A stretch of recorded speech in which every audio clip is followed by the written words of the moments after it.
The Librarian of Unfinished Dreams by Existential X.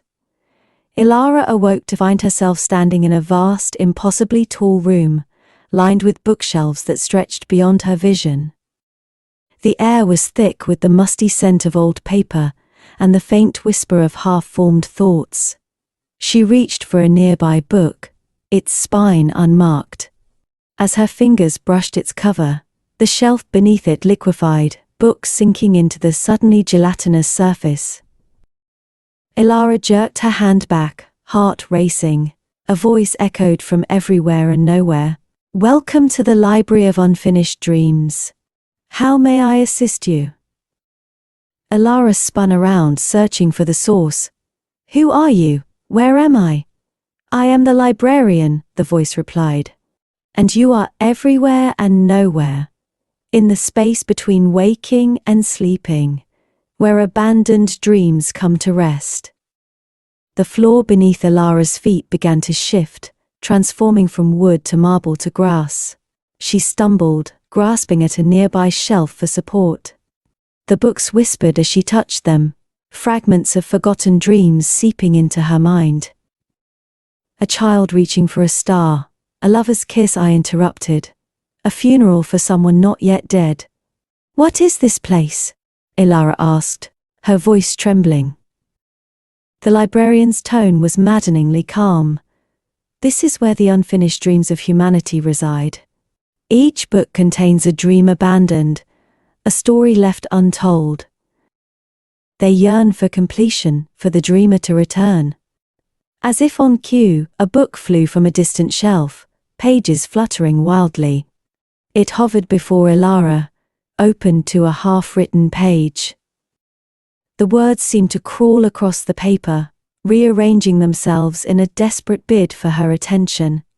"Why am I here?" Elara asked, unable to tear her eyes from the writhing text. "You are here because you too are unfinished," the librarian replied. "A dream half-remembered, a story seeking its end."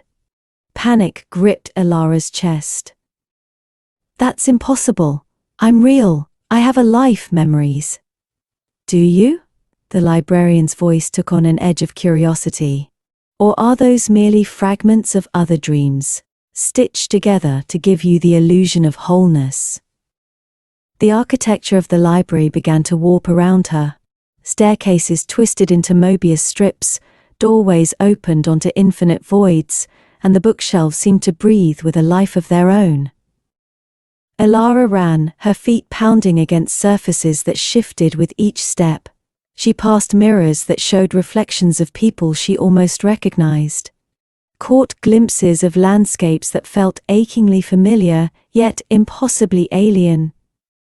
"You cannot escape yourself," the librarian's voice followed her. "Here, you are both reader and story, dreamer and dream. Will you find your ending, or remain forever unfinished?"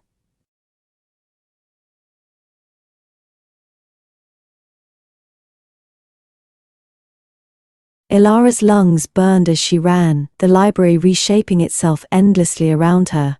She realized with growing horror that she couldn't remember how she had arrived here, or where she had come from. Had she always been in this library? Was there even an outside to escape to? As she ran, books flew from the shelves, their pages swirling around her like a paper storm. Fragments of dreams, hopes, fears, lost loves and forgotten ambitions, all clamored for her attention, each one claiming to be the key to her true self. Exhausted, Elara collapsed to her knees. The storm of pages settled around her, and in the sudden silence, she heard the librarian speak once more. "The choice is yours. You can remain here, forever seeking completion among the dreams of others. Or you can write your own ending, knowing that to finish a dream is to let it die." Elara looked up, tears streaming down her face. How do I write my own ending?" A pen materialized before her, hovering in the air. The librarian's voice was soft, almost kind. "That, my dear, is the question every dreamer must answer for themselves." With a trembling hand, Elara reached for the pen. As her fingers closed around it, the library began to fade, dissolving into a white mist. She was left alone with a blank page and the weight of infinite possibility. In that moment, suspended between existence and oblivion, Elara faced the ultimate existential choice: to write herself into being, or to fade away with the unfinished dreams. The pen touched paper, and the story began anew.